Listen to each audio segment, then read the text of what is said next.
Bonjour à tous. Good day, everybody. I'm very happy to see such interest in statistical education and the topic of teaching. And I'm absolutely delighted and congratulate the Society for setting up recently 2 awards to recognize the importance of education and teaching. And un grand merci à ceux qui m'ont nominé pour la version senior, right? There's a junior version and a senior version.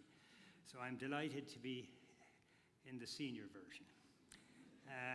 I'd like to acknowledge the many, many mentors, colleagues, and others that I've learned from and tried to emulate over the years. And I especially want to thank the students, the many students who took courses from me, and it's because of them that I'm emotional today. So let me start by dedicating the talk to the people who put up with me for 50 years. These guys, they weren't fully grown, but my own family, my wife and myself, we would be called by Galton mid-parents. If you averaged our 2 heights, you could call it the mid-parent height, but it wasn't very far from the mean, so it didn't do a very good job in showing Galton's regression to the mean, which says that if you're 3 standard deviations above as parents, the kids will only be 2 standard deviations above their generation as offspring. So that didn't work, but in any case, and I cheated. I'm up on a step there. So that's that. So that's one.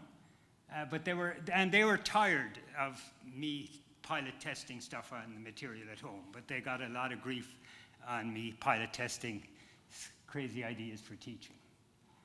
This is me and my wife, who I met in Waterloo, by the way, and you'll see that in a minute. We met in Waterloo, and we've traveled a lot together, including some data collection, and this is down. Today, you young guys call it the data mining, right? Because it's a data set from a loyalty program from 300 years ago, and you can guess what that is. You'll have to read it. But in fact, the name that Francis Galton gave to these data that were there was a data quarry, Q-U-A-R-R-Y. He quarried the data out of the ledgers of 20,000 people who had put their weights as part of the loyalty program, because nobody could weigh themselves in those days. So the wine merchants weighed you every time you went in, and that's how you kept track of your weight. And we got some of the data out, and it's in the significance paper. And there's an absolutely beautiful way of figuring out how volatile your weight is without any standard deviation from Galton that everybody should read this. So that's that. And then down inside, there's the weighing machine that they use to do everybody.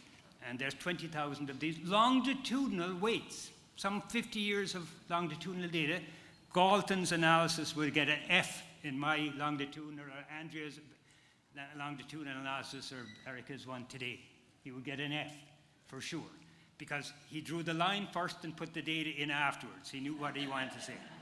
So that's that, but it's been fun.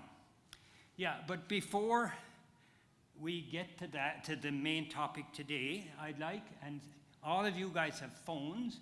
I don't have a phone, but I know how to make a QR code. And so I'm asking, before you get going, if you would help contribute some data today, because I want to compare it with historically what Galton and those found back then.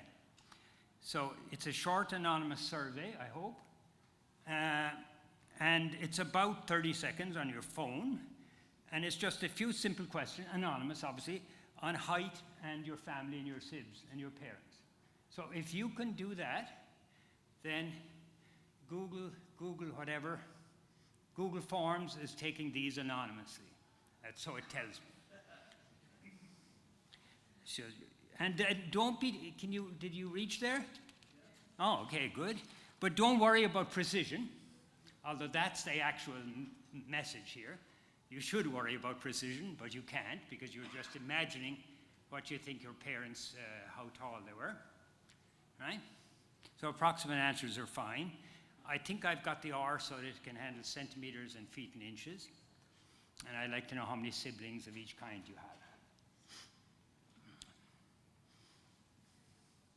And then our program works. I'll show you what Galton got. Any problems with it? No far, so good? My kids, I had to pilot test it on them too. And when I plotted the correlation was about 0.8 between something and something. And because they were all putting in their fathers and mothers' heights the same. So it didn't work. So I hope now it'll work today.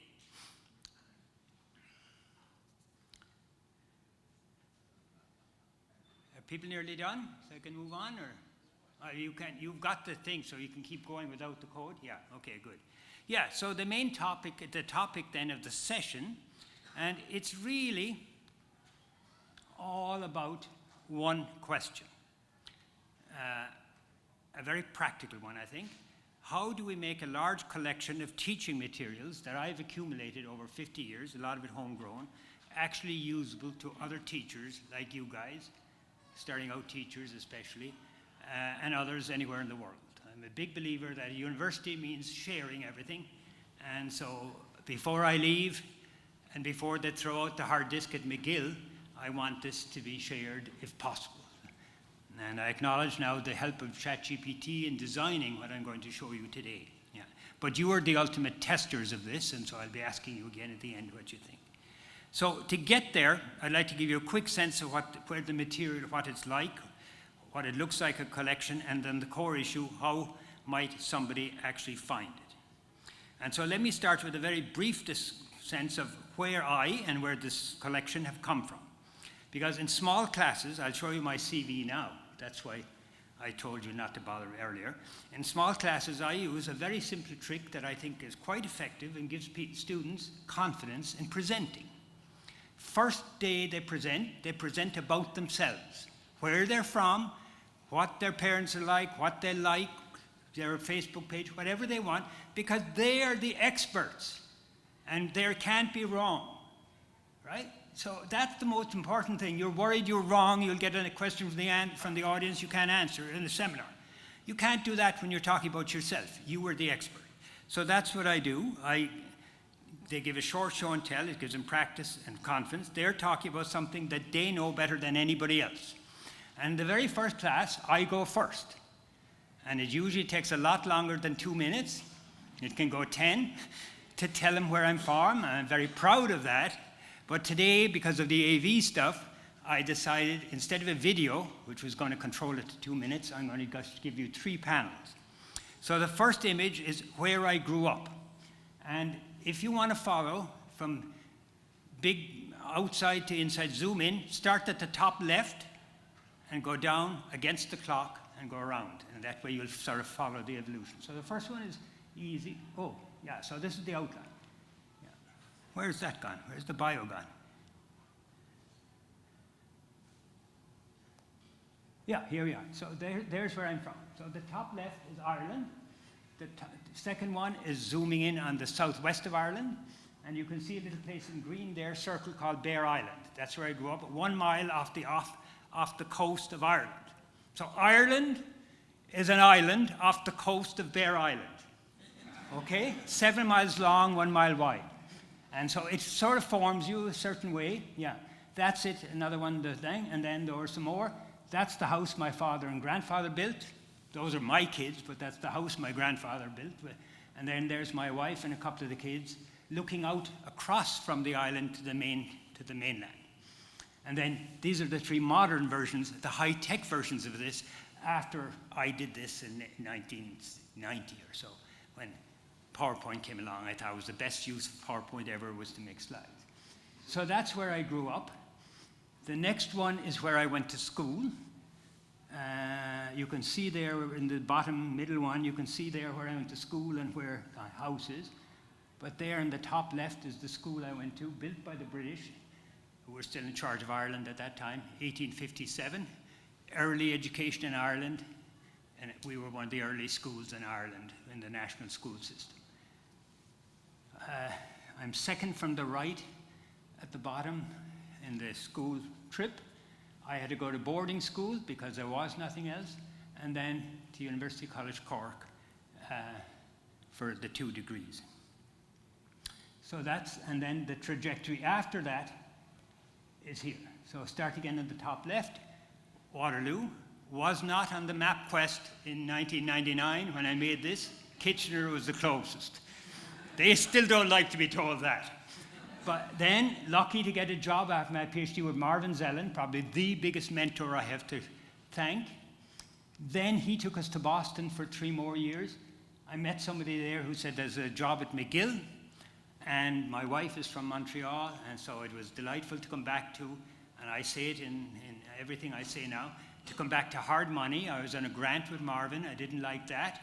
I came back to a hard money job where teaching was the first priority. So it fitted me very, very well. So that's the story.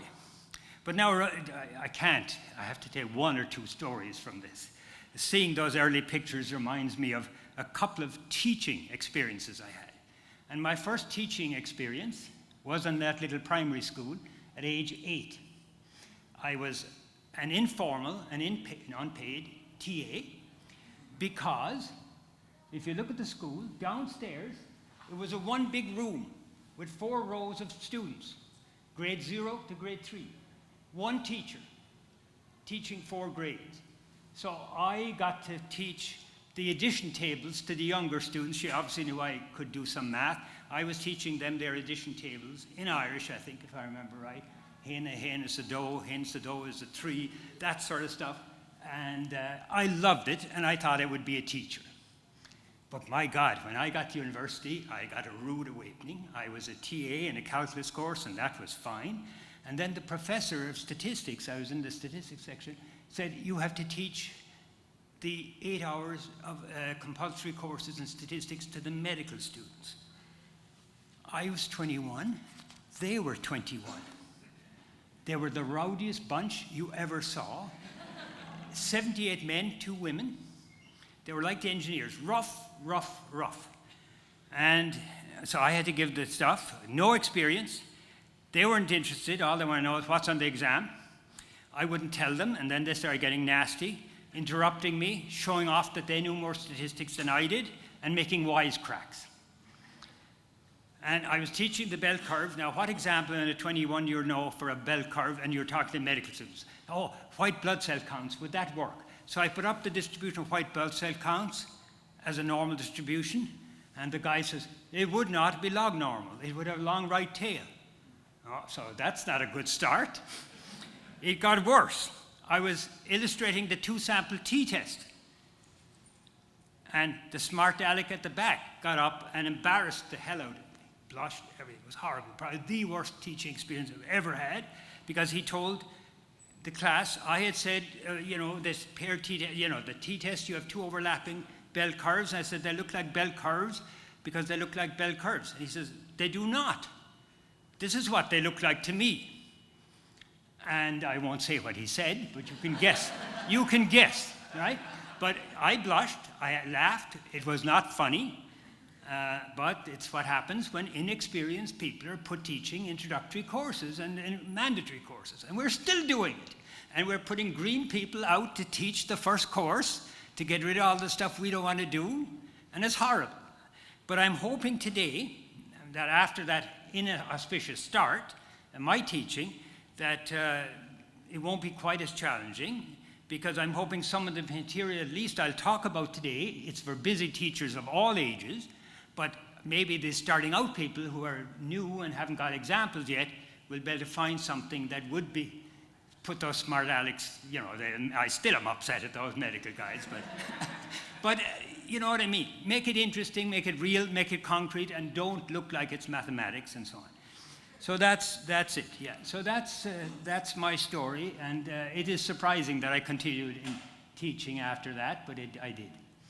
So then I was an early adopter of computers, very early, 1984 with the first Mac. And once the internet came, it was a great way for me to organize things. Instead of handouts and things, putting the material online was major for me. And I decided to put all my courses online well before there were platforms and so on. And then over time, it grew and grew and grew, and these are all the various courses on the right-hand side that I have on my website now. And there's a lot of them. And my rule is there's course management now, but that is bad for me. It doesn't fit with my style because it takes away the stuff at the end of the term. You can't share it with any past graduates or anybody who asks you for stuff, and I can't find the stuff myself. So anyway, I said, no, I'm going to do it. I did have the good fortune to put the Google box in there as a search for myself. You see there's a Google search box there, halfway down or a little below. That's there because I couldn't find the material myself. But you're going to see later, it makes a huge difference. Yeah. So that's it. Yeah. So anyway, when I got the award, I said, oh, come on. I knew I should do something with this. I said, I have to do something. I consulted with ChatGPT and told him what my plan was. I said, I don't want to move it. I don't want to put anything. There's good repositories of teaching material. UBC has a nice one, a few others. But I'm too old. I can't do 500 examples like that and get them into their format and do it. It's just not me. So I said, I'm leaving it in place, and I have to think of some way you guys can find it in a hurry. So that's the idea. So that's the core plan today that I'm pilot testing on you, if you like. But before I say anything about that, this will maybe explain why I have such a big amount of material. It's how I approach teaching. And if I had to summarize it in one sentence, I'd say, it would be this. Start with a question and have a question mark instead of a topic. It's a question mark, an answer to something. And then have the methods come after that, but motivated by a question. And too often we teach the method first and then go looking for an application. And I'm the opposite of that, and that's why the material is so big, because I went and wrote to lots of investigators, got their data. I always publish the full reports of the studies and so on, so it's a much bigger story, and statistics is then only a piece of the story. Whereas you teach it otherwise, statistics is everything, when it really isn't, as those nodding will know what I'm talking about. Yeah, exactly. So I try to build it around real studies, not data, as Tina Wolfson always said, and David, data from the back of the book. Data from the back of the book are usually the most boring data ever. No context, no anything. Clean data, old, who cares, so on. So I'm not that way. So I would update every year with new medical examples, new publications, and so on. So that's what it's like. And it's grown over the years. And so now, what's it come to at this point? It's a huge catalog, now, uncatalogued version of teaching exercises. Some could be used for other things. There's data sets as often as I could. Some we collected ourselves, others investigators gave to us, which makes all the difference to really rework a paper. Teaching, I think in the end, I've counted up with about 50 teaching articles that we've produced in Significance, GRSS something, American Statistician, other places. And some of them are in the medical school, in the medical thing, teaching how to, simple things. And lately, of course, animation and so on. But there's the problem. You see the problem, right? You can't get at it. José she took over a course from me, and I said, José, here's all the material. Well, that's no good giving all that stuff. I'd have to be there by her side finding everything. It's no use at all. So the whole point is to make this shareable, whatever. Yeah, so I start with it. It's grown over the years and so on. It's uncatalogued. And some of us remember where catalogs meant index cards in the library. But today, we're just talking about a digital version of that where you do it from your phone or whatever. So the next question becomes, I think, if you're teaching next week, how could you find something useful in my material, assuming that there is something that would fit you? How would you find it? So that's the problem.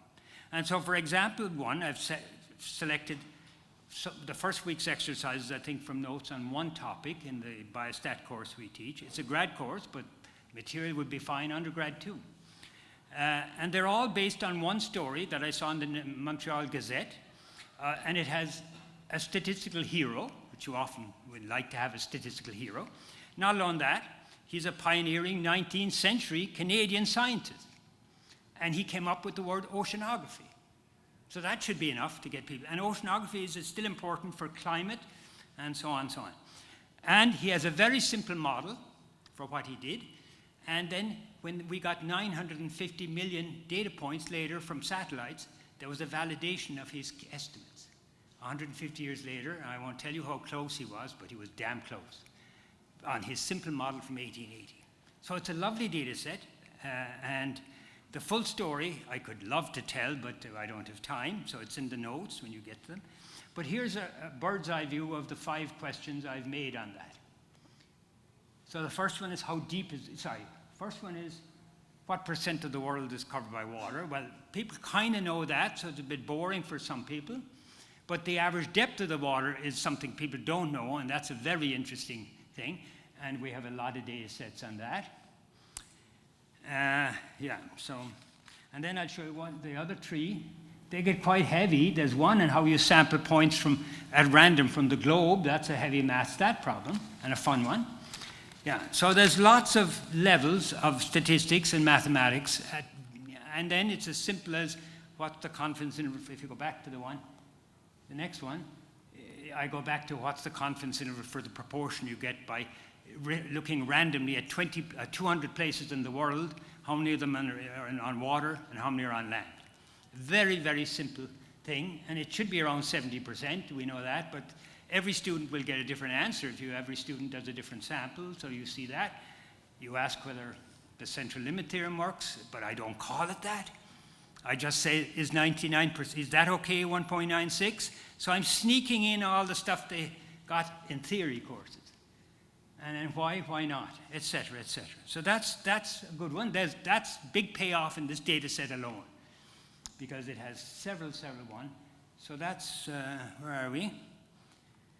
Yeah, so now, this one, by the way, reminds me, I found out later when Sahir and I were teaching, Gelman and Nolan have a very fun book called A Bag of Tricks for Teaching, where they have 50 activities for teaching. How many of you know that book?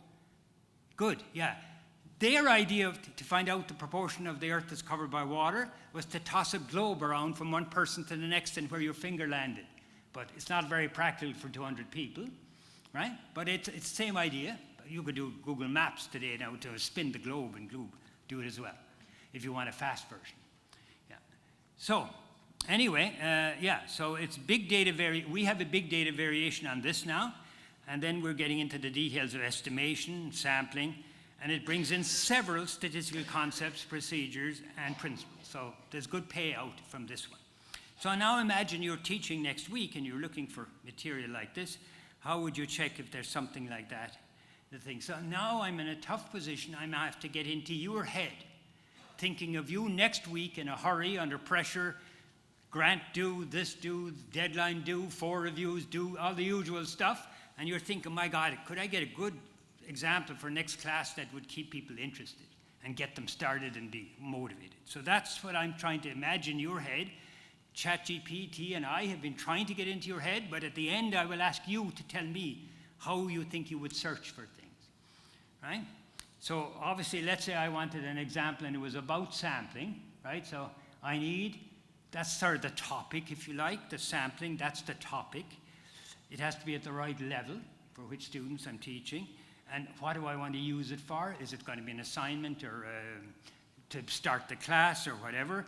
Is it going to be context? Is it going to be a real world thing that might be more interesting than math? And then the most important one for me has always been, and still is, the hook. That's a journalistic term, I think, for what gets you in, what makes you engaged. That to me is probably the hardest one, but the most important one for getting young people motivated, or anybody motivated. So, and the other thing I think it said to me, you have to be able to land on this from different ways, because you can't guess always what path I was thinking you would take into it. You might go in by another path, right? Conceptually, it should cover several things, right? It should cover these things. It could be that, right? Whatever. But it could be, you could, you have to find it in different ways. Otherwise, it's hit and miss. So if we want it to be usable, we have to build in these keys then into it. Those 5 things I mentioned are sort of the keys into the catalog. It's like a subject classification system. I mean, you use it still in NSERC, I think. You remember? What are you working on, what area, and so on like that. But unfortunately, I didn't do this cataloging as I was going along over the 40 years. If I did, it would have been great. And then I could have passed it right on to you. Yeah. And so I don't want to, at this point, have to go through the work of going to, is a stat space at UBC has a set where you can send in your teaching examples and so on. So I'm developing the catalog from scratch after the fact. That's the hardest thing. But I think if I can get this right, and if others can get it right, then this collection and other collections like it can become searchable. Now, of course, it's easy to talk about one example or even 10 examples, but when I get up to 200 or 300, I can't be my undisciplined Jim Hanley. I have to be consistent. And I'm not disciplined, but my God, is ChatGPT the only one that's ever yet disciplined me.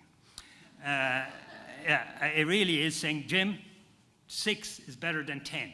10 is better than that. You have to stay consistent and you have to do it. That's the way these things are going to work.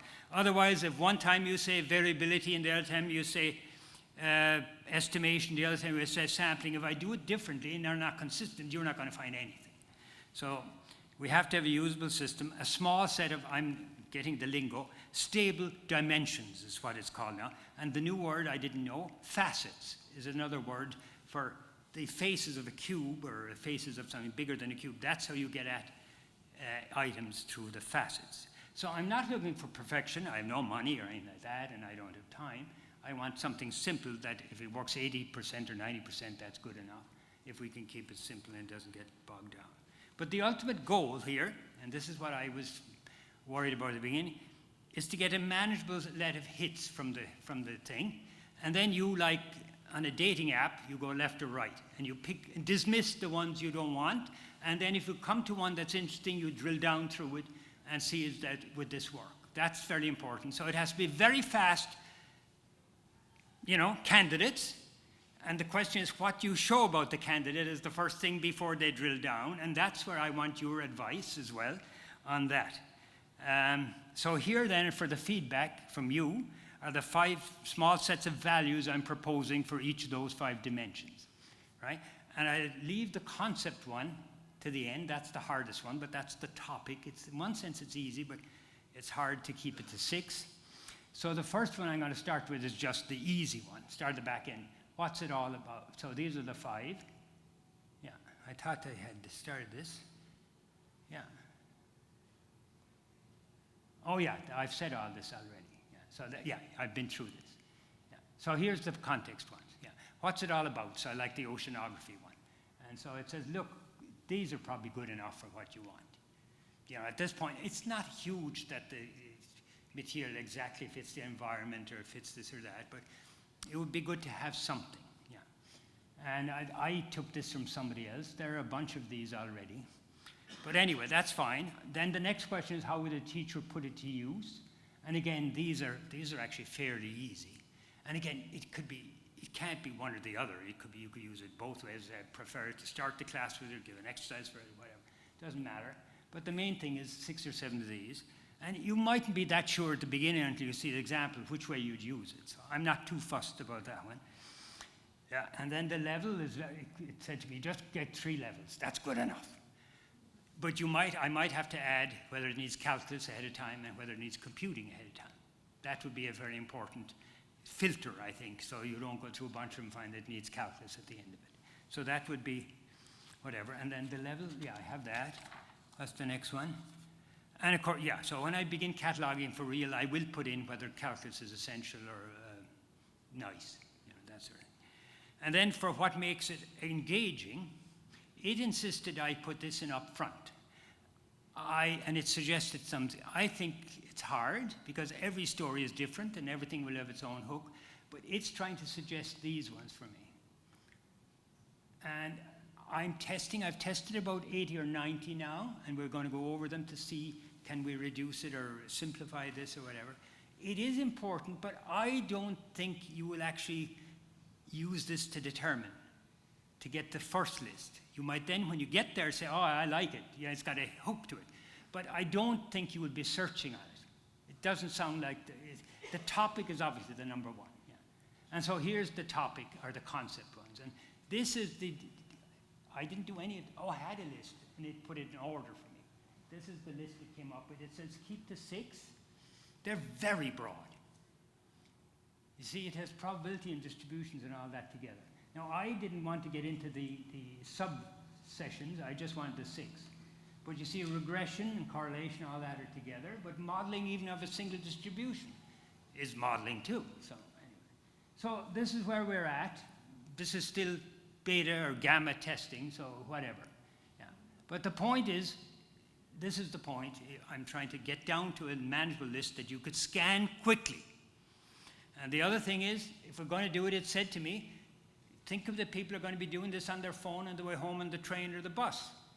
And then they might get to the assignment and tomorrow's work after the kids are in bed or after the insert grant is done. So, you know, they might be looking ahead of time on the way home, oh, this could be good, I could work this up tonight. Right? So, you know, I said, oh yeah, I never thought of that. I don't have a phone. But anyway, that's the idea. Yeah. And then how would they search? So we made up, so then as I was doing the categorization in myself for the first 100, it forced me to use these drop-down menus. That's a great way to get, if you've done it, meta-analysis, same thing, anything you're doing where you have to be consistent, use drop-down menus, they force you not to get free, right? So these are the ones we put. So now I said, imagine I need an introductory, it could be for an exercise, but that's not critical. I'd like big data, that would be nice. Oh yeah, that would get them interested maybe. But it's study design and sampling or whatever. Anyway, okay, let's see what we would find in my catalog with that. All right, and this is what would come back. Right, so now how fast would you scan these? Some of them are big data, that's the reason they're there. A lot of them were data I collected myself on gas purchases and my physical activity. Over 10 years we wrote, but it's in handwriting. They'd have to sample from it, they can't get it out of the phone. There's a big data set on the milk study from Glasgow, etc., etc. Anyway, you have your there, I know would anything suit you, but let's say now that you like this one. And I would like this one too because the proportion of the ocean that's covered, or the surface that's covered, is too well known. Lots of people have said to me, come on, people can look that up. They can look at a globe. They can estimate that at 70% they were told in high school. It's boring. It is, but if you have to do it from 800 million, you saw how many data points are in that thing? 800 million. Then it gets a little more challenging computer-wise. So let's say you like the average depth, and why do you like the average depth? Because if you multiply the area of the ocean by the depth of the ocean on average, you get the volume of the ocean. And that's what the climatologists are actually interested in, is the volume of the ocean and how it's going to keep us from warming or cooling or doing whatever. So there's the other side. This is the one we don't know very well. By the way, what is the average depth of the ocean? You know it's 70% coverage, right? What's the average depth? Any ideas, any guesses? To the nearest 1,000 meters. Good, that's good. We should always, Fred Mosteller always said, don't ever ask a question that's obvious, like what percent of heads will come up. We all know that. Fred Mosteller's teaching example was, toss a thumbtack. What percent of those will land on their head or land this way? That's what you should be teaching. Statistics is about estimating the unknown, not assuming the unknown and then probability of data given hypothesis. It's the other way around. Get data, what's the unknown? As best you can. So anyway, the same thing here. This is a good one then, because you don't know this. I won't tell you. You have to, no point in spoiling the fun. Yeah. So then if we drill down on this, what would we get? Well, we get the same 5 that I categorized it under. And I categorize this under sampling, but also statistical inference, because there's a question there about whether the normal confidence interval is okay or not, etc., etc.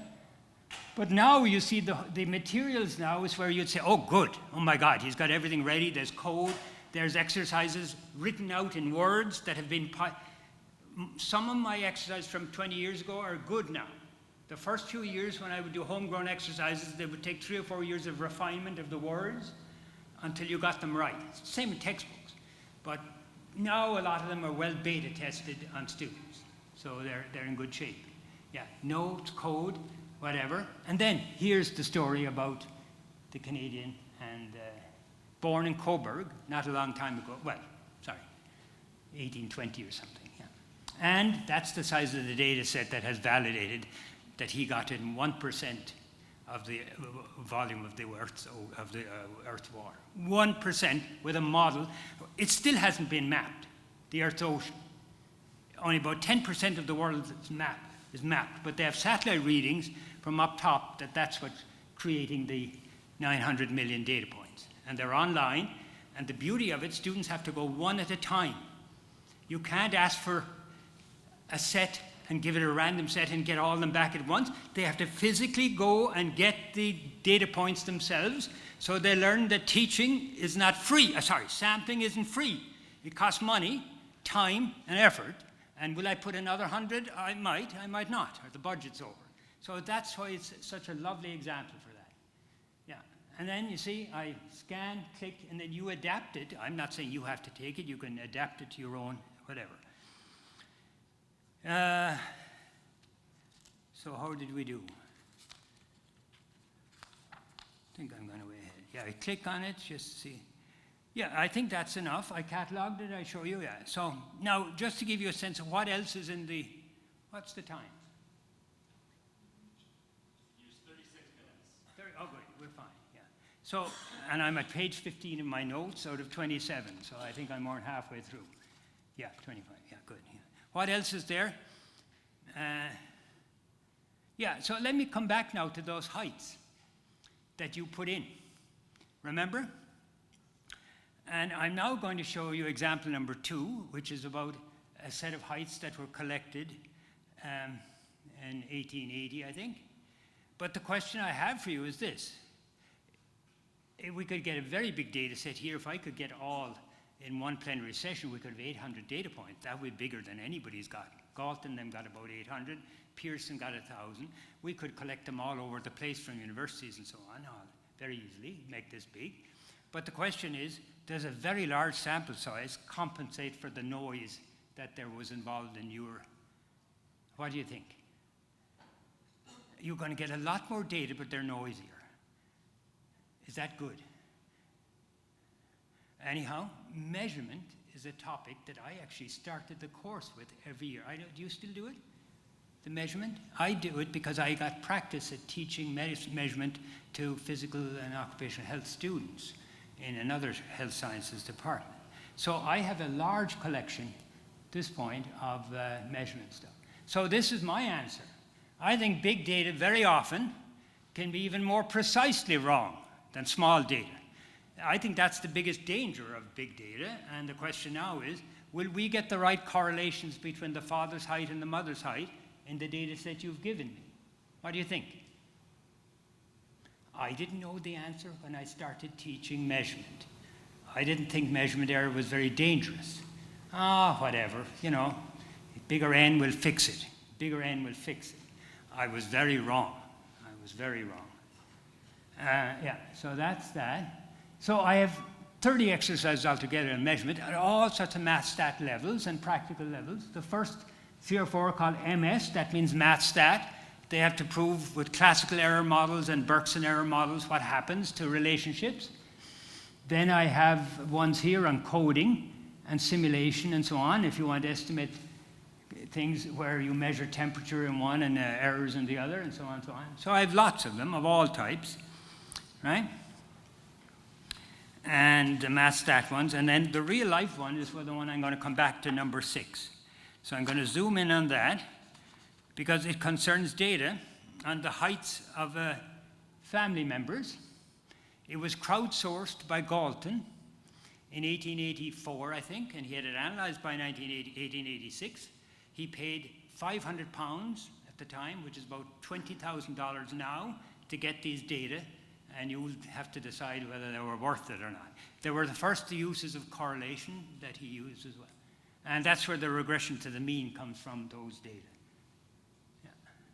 So, one of the things he asked people was their father's and mother's heights.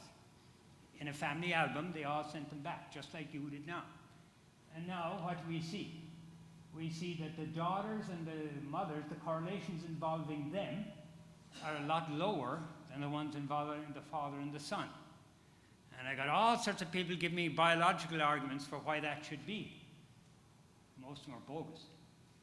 Marvin Zellen told me, oh, I know why. Sometimes the father isn't the father. And I said, Marvin, yes, but how come they still have the highest correlations?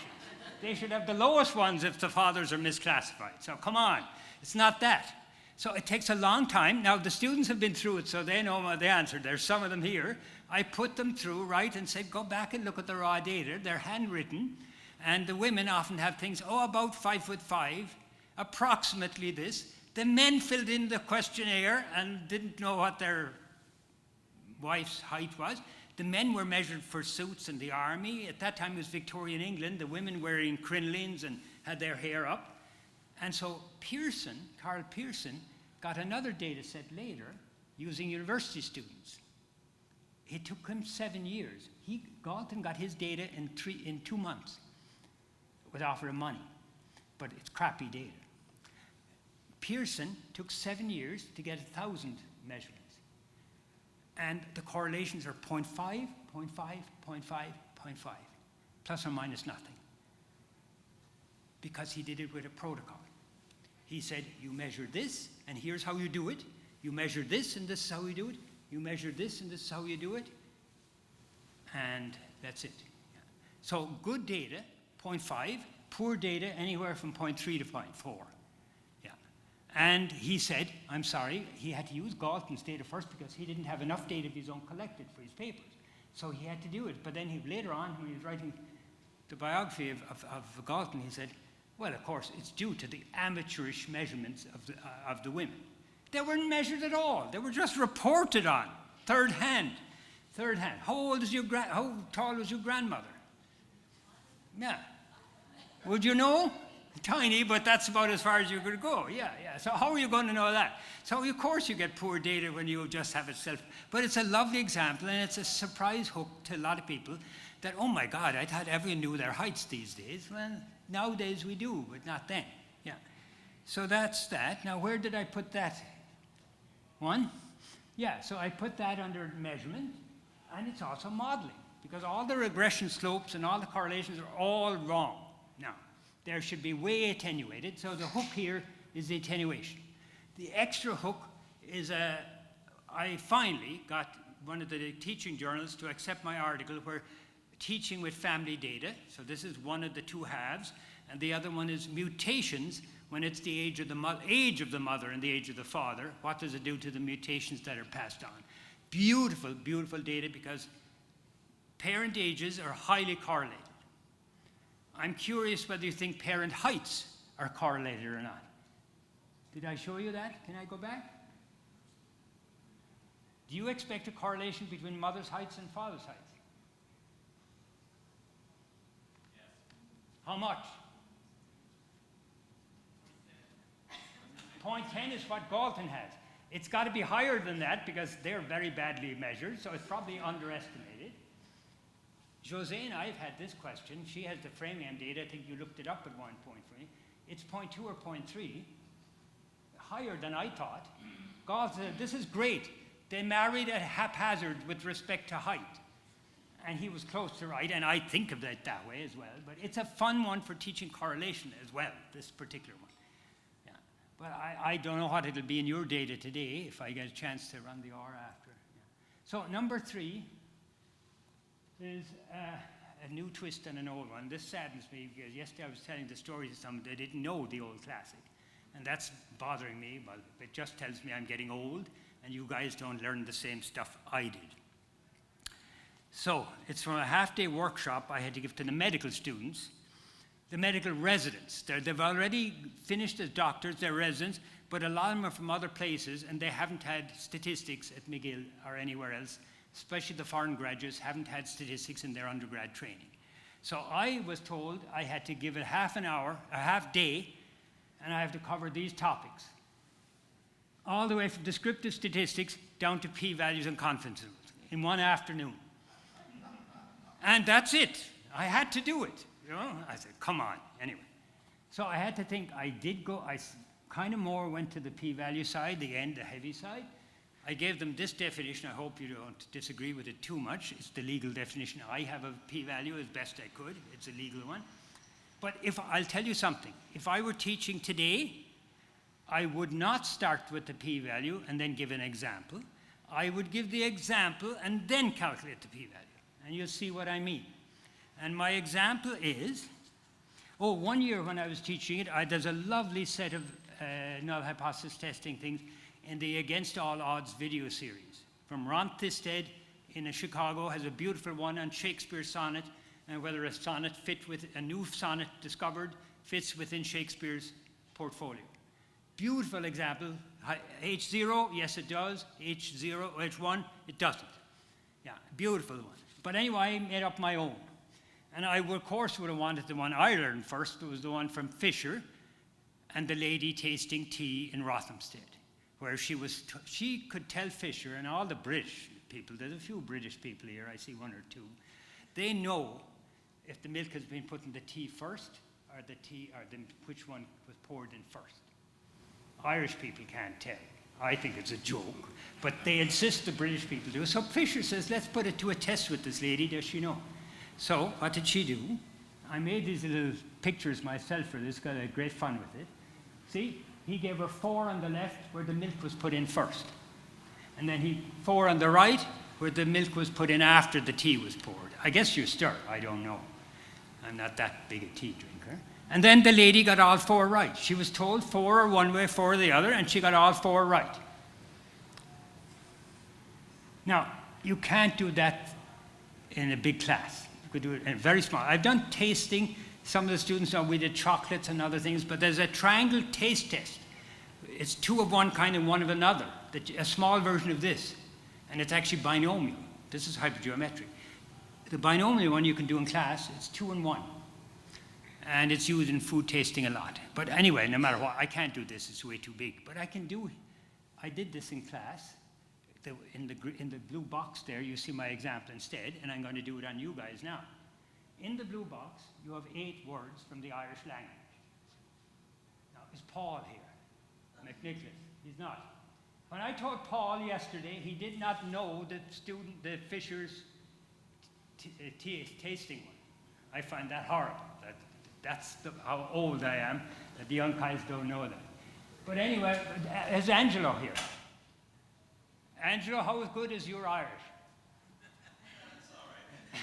Would you know what 4? So you're not allowed to be in this then. Because, well, you are, but let's see how many you get right. Which 4 do you think are the ones spelled correctly and which ones are not? One of the words I gave you already, that word Ulskull means university. It's Ulskull Kirky, is the University College Cork. All right, so are you ready? You have to make your 4 choices. Write them down or have them in your head. Will you remember in your head which 4 you think are right? I mean, you're obviously just guessing. I hope you're not going on ChatGPT. And you notice, one of the teaching things you can say here, most stats teaching, H0, she's guessing. H1, she knows. H2, she cheated. H3, she looked up ChatGPT. There's more than one H alt, right? It's not H0 and H1. That's a very silly way to teach statistics. Yeah. All right, have you all got your numbers right? Good. So I'll give you the answers. Let me see them. Are you done? Yeah, so to count your successes, I'm going to tell you which of the 4 spelled correctly. Number 1 means a dog. Number 5 is correct. It means a door. Number 7 is right, and it means grass. And number 8 is correct, and it means a road. So how many of your guesses were successful? Now, you remember you could only guess 4. It has to be a certain 4. So you could get 0 successes, 1 success, up to 4 successes, which is what I showed there. No, I don't show it there. I show it in the next slide. You can have, see, 0 successes on the left. Your table is completely wrong, all the way to 4 out of 4. Paul, Angelo, did you get 4 out of 4? I got 3. Oh, I got 3. You know who else got 3? Google AI. Google AI only got 3, and when I said, no, you're wrong, it made up stuff about number 2. It's a BSer sometimes. Yeah, big BSer. And it told me, but what it was doing, it was using the rules for spelling, and there are rules about when you can put an I before the consonant, you have to put an I or an E after it. So there are rules. It was using the rules, but I tricked it anyway. So yeah. So now you see about how many got 0. There's nothing wrong with getting 0. Hands up who got 0. How many got 1? How many should get 1 under the null hypergeometric? About a quarter of the class should get 1. You see, this is the hypergeometric now. I haven't mentioned the name yet. I don't need to mention it if I'm teaching. If I want to get the idea of a p-value first, it's a reference distribution of some kind, and where are you on that? About half of you should get 2. Is that right? Who got 2? Is that about half? It looks right. Yeah. How many got 3? Too many. Aye. Too many got 3. Well, okay, and there was 1. Okay. And then 4? It's 1 out of 70 is the chance. You got 4? Oh, good. Okay. Have we got 70 people here? Not quite. Maybe 50, 30, 40. Anyway, it's a very good study. If you do this with 200, you'll have plenty of people who think they know Irish. Or you could guarantee you think that's what it means. Yeah. So that's the idea. Yeah. So, now how did I catalog this? How would you catalog it first? Where do you think I cataloged this example?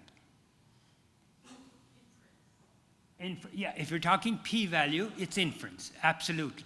If you're going to be talking to the medical students about inference, it's p-values.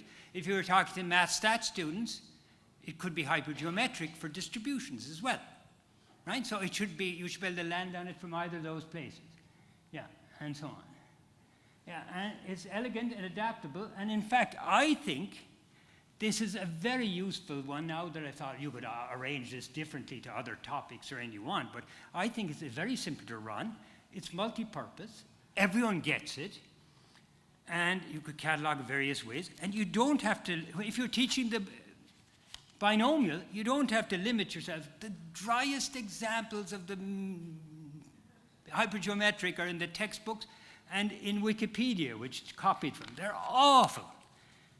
I'm saying, why not start with, if you have a small class, with the less powerful triangle taste test in class, and the binomial is the limiting case of that, then move up. Fisher's example is getting fairly powerful, but it hasn't great power.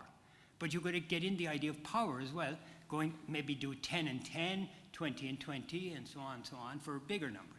And there's a bigger test even still you could do with huge data. I don't know if any of you know it. I didn't ever know it in teaching until Shola Mockholder told me. Jim, did you know that the 649 is an example of the hypergeometric? How many of you know that? 1, 2. I was never taught that. Diana, you taught that to me. There you go.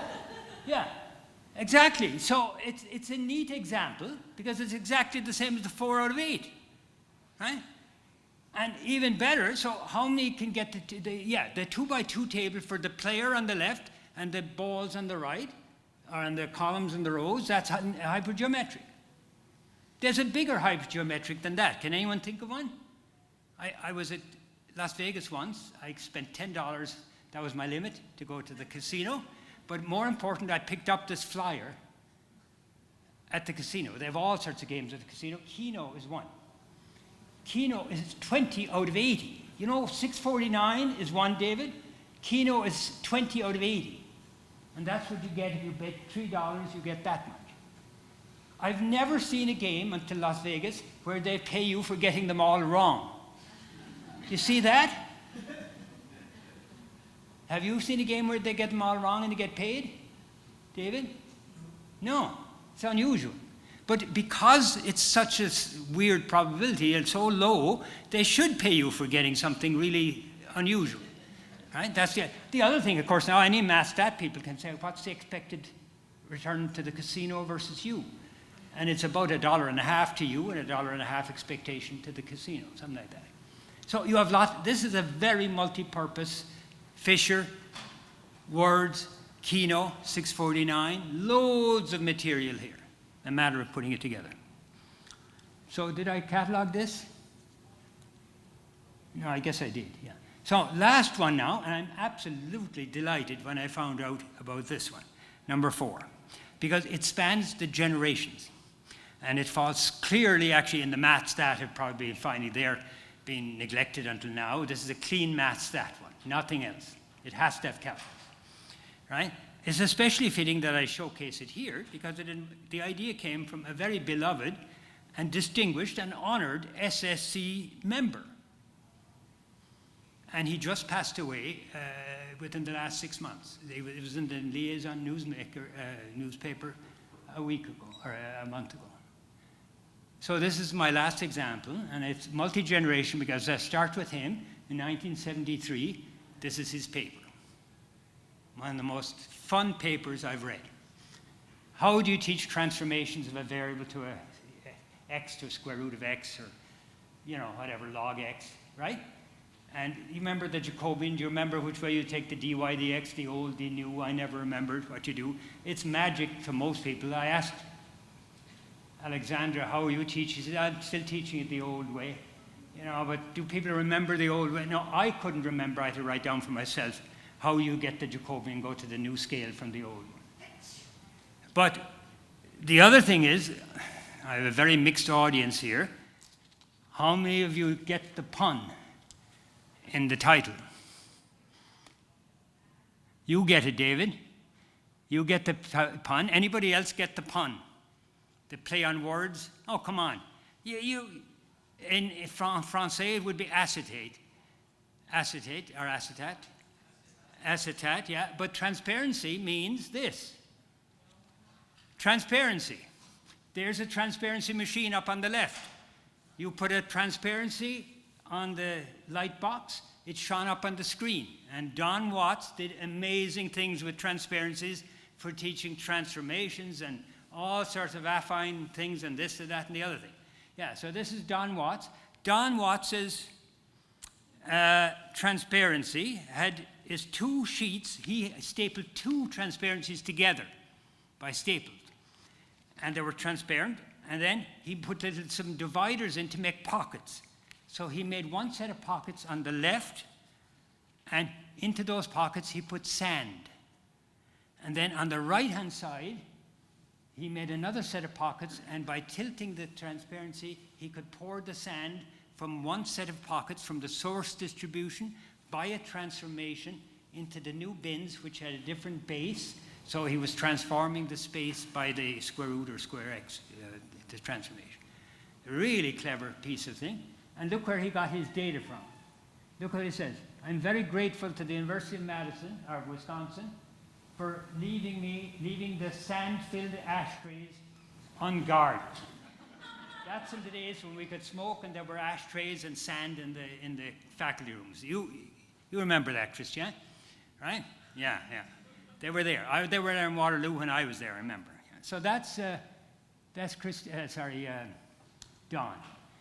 But it was cumbersome, but it was damn effective to me. And we didn't know about this paper. There was a student and I, in 2006, we were writing a paper because we still found they're not teaching transformations very well. So we were coming up with our own one. And our own main message, by the way, was why would you start with y is x squared? Why don't you put a linear one, where you just go from Celsius to Fahrenheit?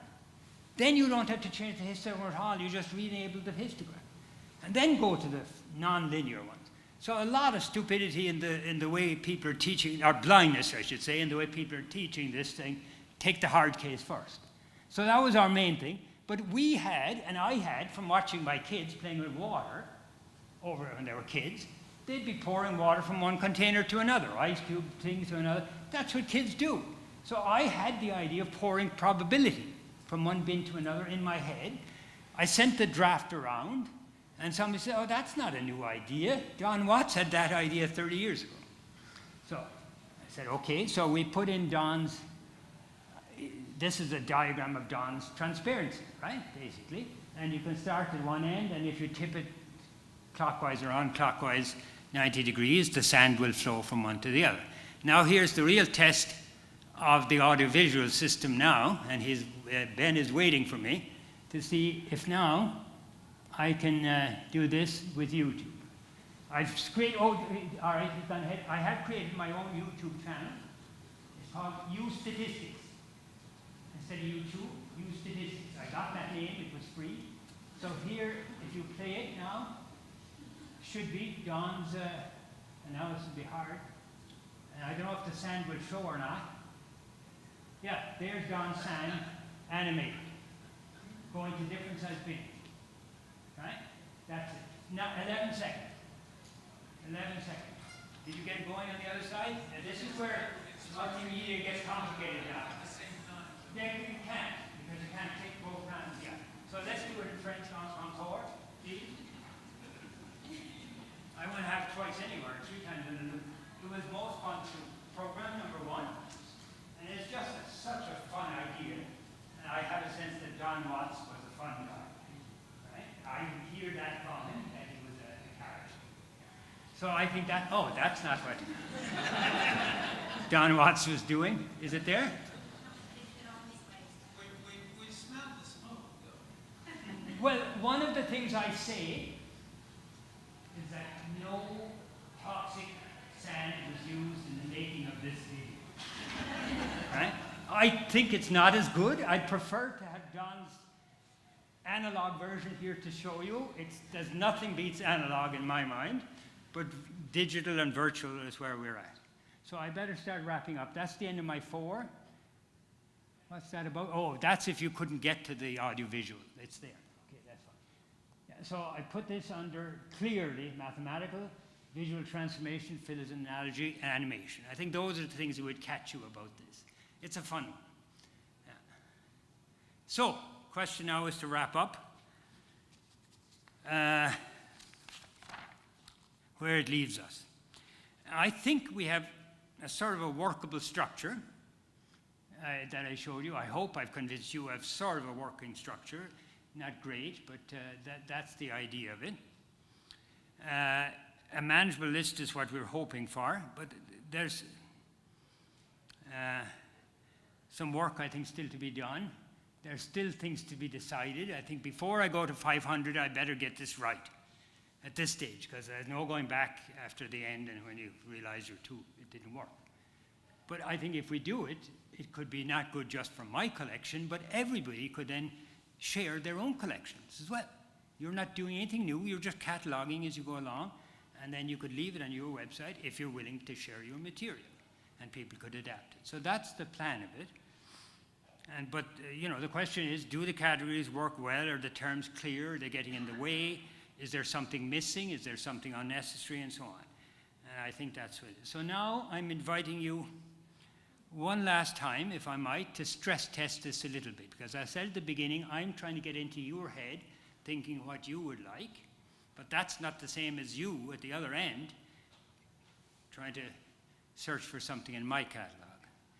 So you imagine for the moment your next week you have to go to class or next term or whatever, and you're stressed and you're late and you don't have a good engaging example and you're looking for something, and could you quickly and consistently describe it to me? Could you describe your own material as well? Would be another way to test it. Can you put your material into my categories? That would be another test. Yeah. But anyway, before you're quit, if you're willing, could I invite you to do this? Well, first try it on your own at home, imagine it, but then stress test it here now with me, and this is this. Have you thought of a lovely example, not an example that would help you in your class? Could be in regression, could be in problems, could be whatever. Right? You've got some? The older people have lots of them. The experienced people have lots of them. The younger people don't. That's the issue. And then, yeah. So I'd say I'd like material for something. Now, in this, I'm just doing another QR code. So get your phones out and just tell me. You don't have to give me a full sentence. You just give me the key phrases of your ask. What you'd like to have. Yeah. Right? I'd like an example for such and such.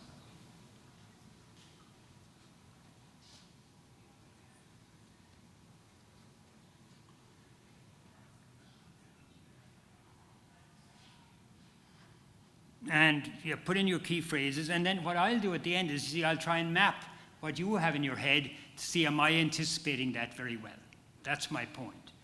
There's no point in me dreaming up a great system if it doesn't fit with the way you think. So that's the hard part, right?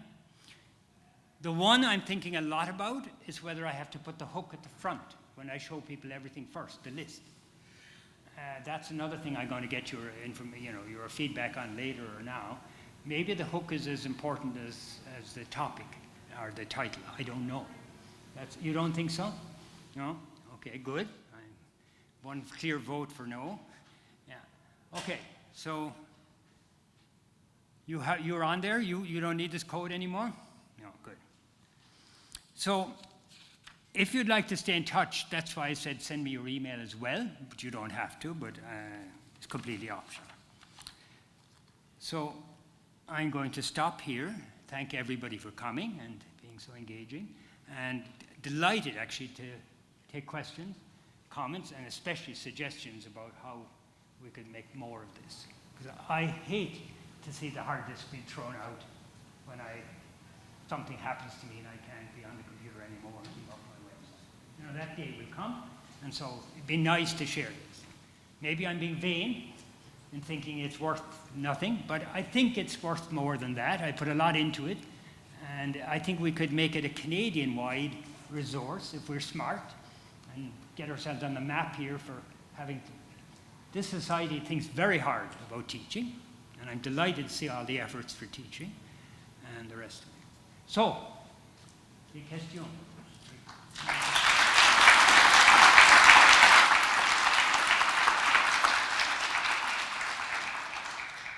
Microphones? Perfect, yeah. So, questions, start with Sophie. Should I use the microphone or can I go? Yeah, just because the room's big enough, otherwise some people can't hear. I think I leave my analysis of the answers. If I find a correlation in the R program for what you sent me, I'll announce it tonight. Because I don't know what the R is going to work now and answer all that. Okay, thank you for a great talk. I think there's definitely lots of interesting resources on your website, but I think one of the key aspects, something that the students found very engaging in your work, was that you were also using newer things. You know, while they were happening, you would pick up things from newspapers and all of that. So I was wondering if you had... Yeah, so because, I mean, a lot of these things are great, and I looked at some, and I'm definitely going to try to use some, but I think one great thing is that you were doing it continuously. So I'm wondering if you have advice for how we should go about trying to do that a little bit in our own classes.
About the uses of statistics in everyday life.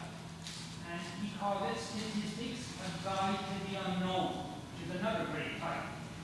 some of those essays are still fine. I have them on my website, linked. One of them, how do you test whether speed limits work? In Sweden, he has the story of that. How do, different. But big take is important. Now, COVID was a great test. I was going bananas, going crazy, loving during COVID. Because I was showing the COVID trial. You're watching day by day. I had shown the polio trial for 50 years. Nobody cared. All of a sudden, there's a beautiful argument piece on the clinical trials of the public, RCT report. So there are old materials, but they have to be timeless. That's the hard part. Things get dated very, very fast. And so every year in August, I don't have to do it this August, every year I go back and figure out what did I say during the year that I remembered, and add in this exercise then that year. I would do it in August. I would have a little file in my computer where I kept. I have no time in March, and this would be great. So, but it means tracking the medical or science literature, or social science literature, doesn't matter. There's another very good one on whether reminders for voting make a difference in whether you're doing, if you're on a Facebook group and you find the others in your team, people have voted, would it make you vote more? So there's a Google experiment or Facebook experiment and that. Things like that that are topical, and they have to, of course, be for the young age. And if there was one thing I would say as well, is we're not making enough use of our phones for data collection and data analysis and tasks. Because you can make the phone thing about yourself. So I have one data set there, but it's handwritten for 12 years, and it goes past COVID, on my own physical activity every day, written by my wife and myself. She put in the two of them, day by day, handwritten step count. You guys can do that on the phone. Did COVID change? So when opportunities come, you have to take. But the biggest thing to me is they have to be real and not out of the back of the book. And for God's sake, not out of the back of the RPAC. That's my worst of all. There's a diabetes data set in the RPAC. What is it? Well, I don't know, then next one, next two, next three. Come on, let's put it into context. When you actually think about it, if you see your studies in medicine or any other area of applied stuff published, how much you did, you think was 80% of the paper, right? It ended up being a collaboration that the statistics you were 10%. And the design of the stuff and the other things matter too. You might have had a hand. But we make statistics too big. If we put it into the context of a full research paper, people would see the whole story. And then I think statistics would come in much more naturally. So that's kind of my teaching philosophy. Because some of it is a teaching philosophy as well, not just the exam. So, but I was very big on insisting there be the pieces of the paper and the original thing, and that's where research gets done, and so on. It's no good giving people the data set and the reference. No good. You have to give them the paper. So, yeah.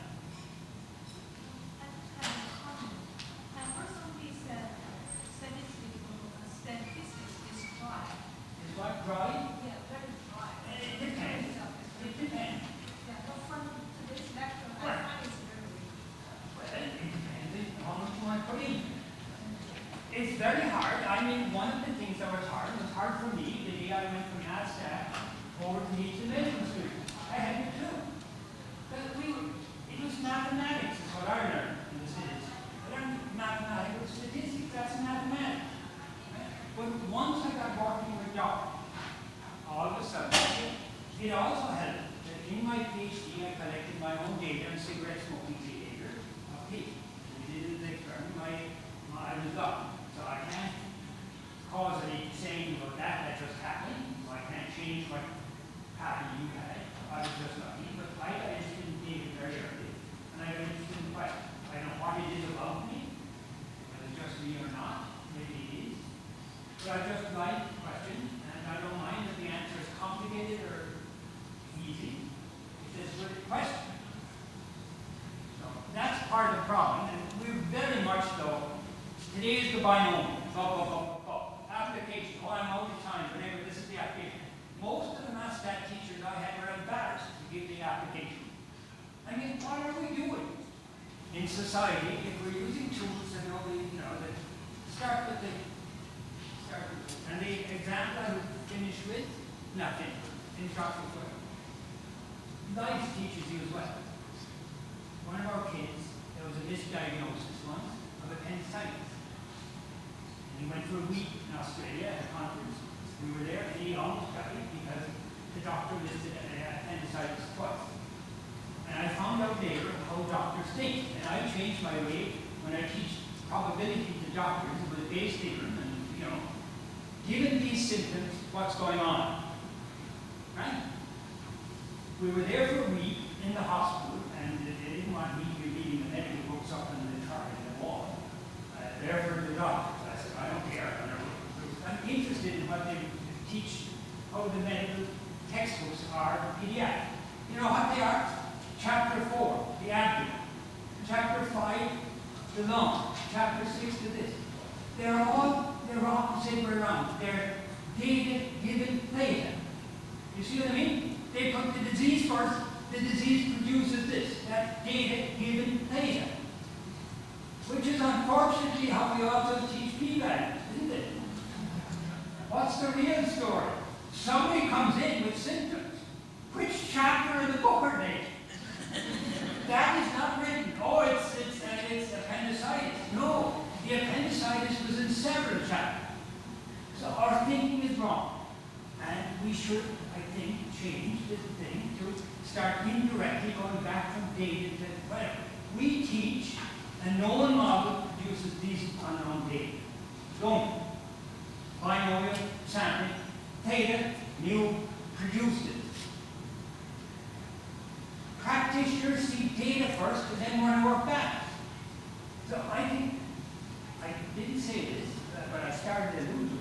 When I said I'd give the definition of the p-value second, and I give the example first, and they did the hypergeometric, I would go one further today, and let's be brave. How many of you would be willing to teach p-values and confidence intervals together in the first week of the course rather than the 6th week of the course? How many of you will you willing? Good, we have one. Why? I just showed you today that you can teach a p-value to anybody on the first day. And it's what matters. And then you can go back, but where did you get that 1 out of 70 and whatever? I said, that's, you spent the 6 weeks until you got the p-values, going through the binomial, the hypergeometric, the normal, the t. Why? So that you could then get the application. You could get the application first. It would motivate why we need to learn the hypergeometric. What's the difference between that and the binomial? I think we could be brave and start that. The one time when I had to give a talk to some group, and they know statistics, the first example I gave was Ron Disstead's one about chicks. They got the null hypothesis instantly. So I think we have it backwards, and we should start talking the other way around. What if we were even braver and just didn't teach statistical significance at all? Well, I don't mind that. But I don't mind that, but you have to teach sampling variability at some point. Whether it's and unfortunately, when I try to do confidence intervals first, I unfortunately have to use p-values anyway because they're inverted tests. So you end up fooling yourself if you teach confidence intervals without p-values. You can't. That's the problem. So they are intimidating, but the main point of both of them is it's a sampling distribution of some kind. And n comes in, and probabilities of tails and this and that. So it doesn't much matter. But I really think we're doing a big disservice to teaching, especially today. It was back different in Carl Pearson's time, when there was only certain ways of doing it. But the math stat made out by Carl Pearson hasn't moved in 100 years. I don't think us guys here who are often have a leg in an applied department, we're better than most at realizing that we do it. But the math stat people in particular they're going to lose out to the data science people. Why are the data science people? They're answering questions first. And they have no statistics and they don't care about even what the distributions are or the subtleties of this or that. But I think math stat needs to get on board and start teaching from the question back to the other. P of theta given data. P of theta given theta. Isn't that right? That's basic. That's basic. Yeah. We also should be teaching that. If that's an act. P of theta given theta. That's basic, isn't it? P of what's the other one? P of theta given theta is the frequency. It's wrong.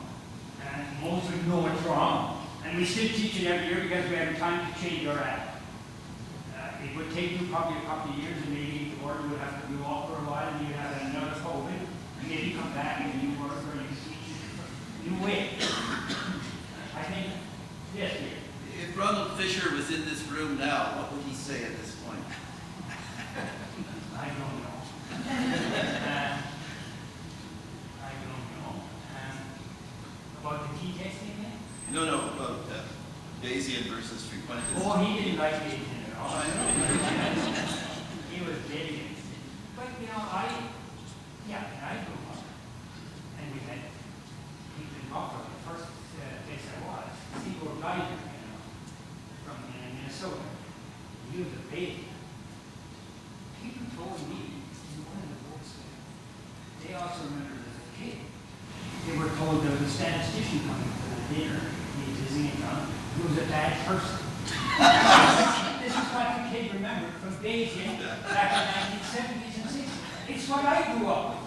Bayesians were like, to me in Ireland in 1960, Protestants. Protestant church until I was 16. I thought the whole group was all down in the So Bayesians had the same problem. And now look at the world. Now look at it. And then, one last time, and one last Irish joke. I'm not supposed to tell jokes about sex or religion or politics, but I'm at least going to tell one on religion. I have another one, but I can't tell it here. The religion one I'll tell you is this, and this is my attitude when you're asking about Bayesian. So there's a story about an Irish guy out in New York City on a Friday night or Saturday night as the Irish often did go to the pub. They wasted, come home, it was November or January, and the weather was terrible, it was a storm. He fell into a big hole 20 feet deep because he didn't notice that there was a thing around the hole. And the fire trucks come and the ambulance and everything comes. He jumped 20 feet and he broke his back and he died. And then he said, what can you do? Get me a rabbit. No, get me a rabbit. And the policeman said, what's your name? He says, Murphy. He says, why do you want a rabbi for? He says, well, I wouldn't ask a priest to come out in a bad night like this. That's my attitude to Bayes. If Bayes works for me, I'll call the rabbi. I don't mind whether it's a rabbi or a priest.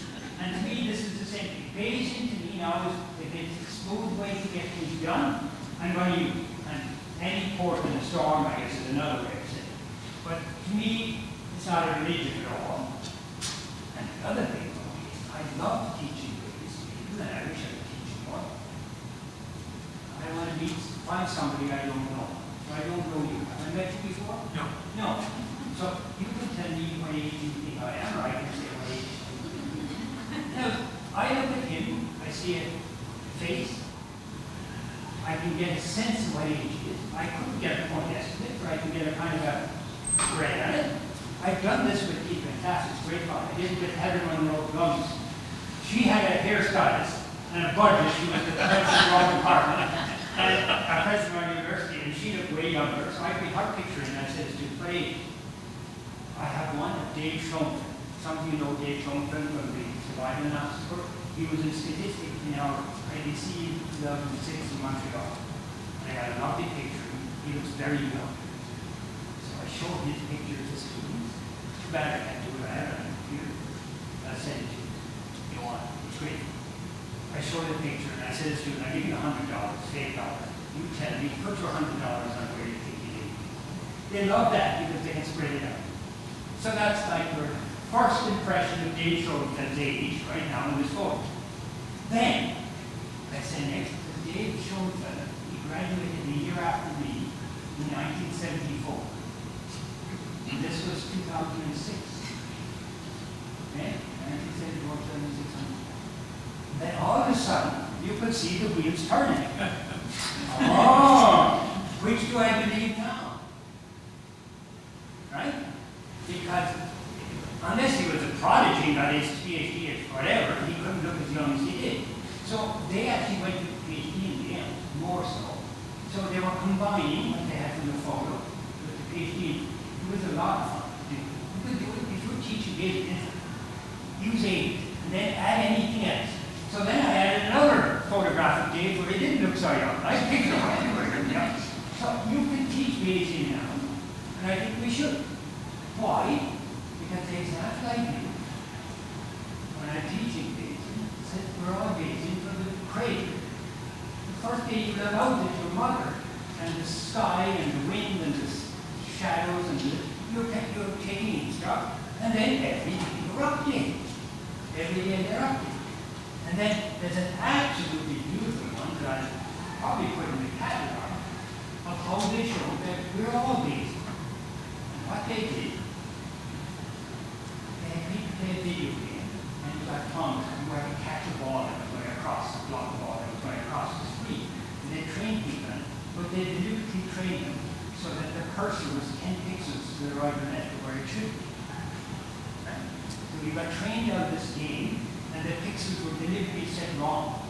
So, but you learned automatically to adjust. And without any training, you just got it. Then the next week they came back to the lab, they started the game again, and then they would put the ball was going across the screen and it would disappear for a while. So now you're stuck. What am I going to do? And anticipate where's the ball going to come up and be able to do this? And they found the more numbers. They found that people were actually Bayesian. What they were going back to them is remembering how they did. They had learned, remembered it, and they weren't updating that the day's screen wasn't giving any new data. As soon as the light came back on, then they relied on the data and not the last week. So it's a beautiful sensorial, I think, sensomotor thing in science. And the headline in the New York Times, that's why I would have that as one of my categories this week. They had sent in that tennis players play like statisticians, or statisticians play like tennis players. Imagine you're playing tennis and it's getting dark, and you can't see the ball. You play tennis. You can't see the ball, but you can hear it. And you kind of anticipate where they're going to hit. Right? As it gets darker and darker, you can play tennis, but you'd have to use your ears rather than so people are using Bayesian every single day. When I try to start to teach, I get pushed back and we have to teach this frequently as well. I think that's kind of, but I'm not saying we use Bayesian priors for publishing results. I think the results just stand there on their own as a light. And people can put their own prior and merge the two together. But for God's sake, let's not pretend that we're not there. Let's not imagine we're not Bayesian. We are. In everyday life, it's Bayesian as hell. Anyway, that's going off to the top. ChatGPT said no story, Jim. Stick to that. You see how well that works? It's not here to pretend the other way. All right, we should make